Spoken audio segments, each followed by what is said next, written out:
মঞ্চে আসার জন্য অনুরোধ করছি। যে কথা বলছিলাম,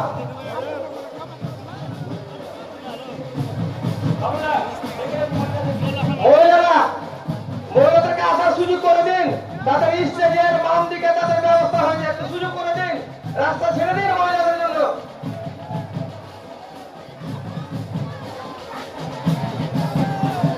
আপনারা একটু শুনুন না, মহিলাদের আসার জায়গা এখানে বসার দায়িত্ব, শুনুন, একটু জায়গা ভাগ করুন।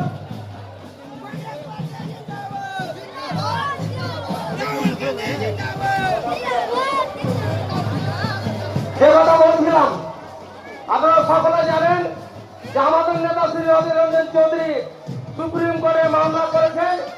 এই মাসেরই 27 তারিখে সুপ্রিম কোর্টের প্রধান বিচারপতি নির্বাচন কমিশনের কাছে টাকা চেয়েছেন যে কত লক্ষ লোকের নাম, 27 লক্ষের মধ্যে কত লক্ষ লোক নাম ভোটার তালিকায় অন্তর্ভুক্ত হয়েছে। আমরা যেটুকু জানতে পেরেছি, আপনারা মাত্র 168 জনের নাম ভোটার তালিকায়